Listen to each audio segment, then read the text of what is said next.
Dear listeners, मैं हूँ RJ रू। हाय, मैं हूँ आरजे विवेक और हम लेकर आए हैं आप सभी के लिए एक दिलचस्प कहानी, fallen in love with Lucifer, और इसे लिखा है राइटर रजी खान ने।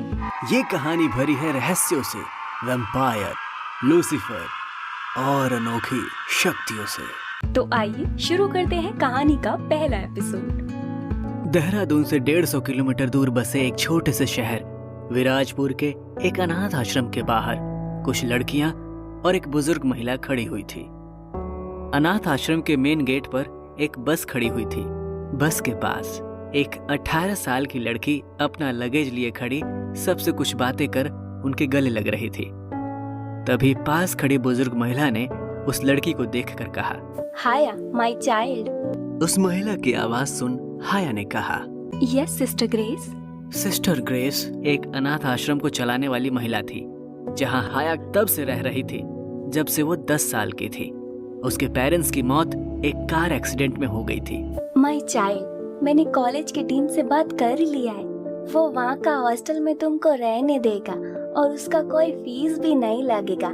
सिस्टर की बात सुनकर हाया ने कहा, थैंक यू सिस्टर, बट मैं फीस पे कर देती। हाया की बात पर सिस्टर ग्रेस ने कहा, I know my child, but मैं जानता है तुम्हारे पास अभी मनी कम है और तुमको आगे उसका जरूरत होने वाला है। स्कॉलरशिप पर तुमको वहाँ का टॉप कॉलेज में एडमिशन मिला है और उसका फीस भी तुमको पे नहीं करना होगा।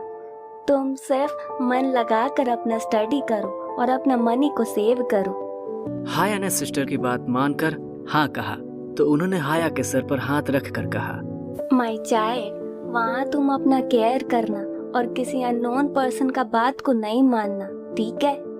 कभी भी तुमको लगे कि तुम किसी बड़ा प्रॉब्लम में फंस गया है तो गॉड को याद करना, वो तुम्हें हर प्रॉब्लम से निकाल लेगा। इतना कहते ही उनकी आंखें नम हो गई थी। उन्हें इस तरह इमोशनल होता देख हाया ने कहा, ठीक है सिस्टर, मैं अपना ख्याल रखूंगी, पर आप आज इस तरह की बातें क्यों कर रही हैं?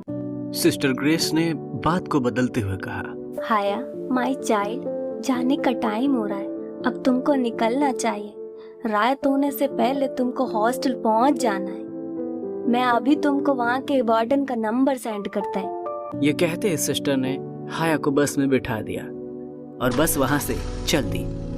बस के चलते ही वहाँ मौजूद लड़कियों ने हाया को बाय किया और अंदर चली गई। सिस्टर ग्रेस के माथे पर टेंशन की लकीरें उभर आई थी। वो हाया के जाते ही अनाथ आश्रम में बने चर्च में आई और प्रभु यीशु के सामने खड़े होकर प्रे करने लगी। ओ गॉड, प्रोटेक्ट दैट गर्ल। वो नहीं जानता है कि वो जहाँ जा रहा है वहाँ उसकी लाइफ में कितना बड़ा प्रॉब्लम आने वाला है। सॉरी गॉड, मैं उसको उसकी लाइफ का ट्रुथ नहीं बता पाया। Please save her God. इधर बस में बैठी हाया सिस्टर की बात को सुन सोच में पड़ गई थी। वो सोचते हुए मन में बोली, क्यों कहा सिस्टर ने ऐसा? आज उनका बिहेवियर भी कुछ बदला हुआ सा था। ये सोचते हुए कब हाया की आंख लग गई उसे पता भी नहीं चला। कुछ देर बाद, मैडम मैडम मैडम उठिए। ये आवाज हाया के कानों में पड़ते ही उसकी आंखें खुलती है। वो अपने सामने एक शख्स को देखती है।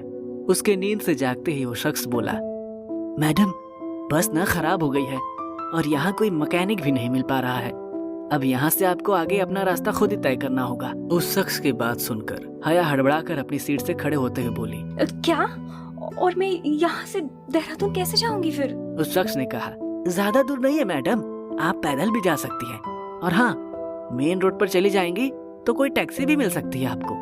हाया ने उसकी बात सुनकर बस में देखा तो पूरी बस खाली हो चुकी थी और वो भी तेजी से बस से बाहर निकलकर मेन रोड की तरफ चल दी।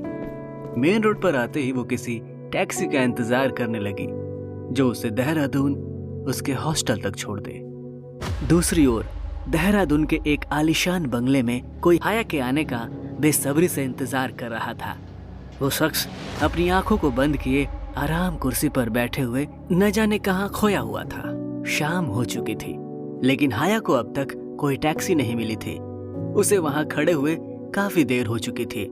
जब उसे कोई भी वहां आते जाते नहीं दिखा तो उसने पैदल ही हॉस्टल तक जाने का फैसला किया और मोबाइल में मैप ओपन कर हॉस्टल तक जाने का रास्ता देखने लगी। रास्ता जंगल से होकर गुजरता था। उसने उसी रास्ते पर चलना शुरू कर दिया। मैप के सहारे वो जाने लगी। धीरे धीरे अंधेरा भी गहराता जा रहा था। हाया को डर भी लग रहा था, पर उसे किसी भी हाल में जल्द से जल्द हॉस्टल पहुंचना था, इसलिए वो अपने डर को काबू में कर आगे बढ़ती जा रही थी। जंगल में अंदर जाते ही जानवरों की आवाज़ें आ रही थी। कुछ दूर चलने के बाद उसे ऐसा लगा जैसे कोई उसे घूर रहा हो। उसने अपने चारों ओर देखा, पर उसे कोई दिखाई नहीं दिया। वो आगे बढ़ी। अभी उसने कुछ कदम ही आगे बढ़ाए थे कि उसे किसी के गुर्राने की आवाज़ सुनाई दी। उस आवाज़ को सुनकर वो डर से कांप उठी। उसने हिम्मत करके यहाँ वहाँ देखा तो पाया कि 3 जोड़ी लाल आंखें उसे ही घूर रही थी, जिसे देखकर हाया के पैर वहीं जम गए। धीरे धीरे वो आंखें उसकी तरफ बढ़ने लगी। उन्हें अपनी ओर आते देखकर उसका गला सूखने लगा। इधर बंगले में बैठे शख्स की आंखें अचानक से खुलती है और वो तेजी से अपनी चेयर से उठता है और हवा की तरह वहां से गायब हो जाता है। कुछ अजीब से दिखने वाले लोग हाया पर हमला करने ही वाले होते हैं। तभी कोई हवा से तेजी से उड़ते हुए उसके पास आता है और उसे अपनी बाहों में उठाकर वहां से उड़ जाता है। कौन थे ये लोग जिन्होंने हया पर हमला किया, और कौन था वो जिसने हया को उन अजीब लोगों से बचाया? आखिर क्या जानती है सिस्टर ग्रेस हाया के बारे में? किस मुसीबत में फंसने वाली है हाया? जानने के लिए सुनते रहिए falling in love with Lucifer, only on MVM player पर।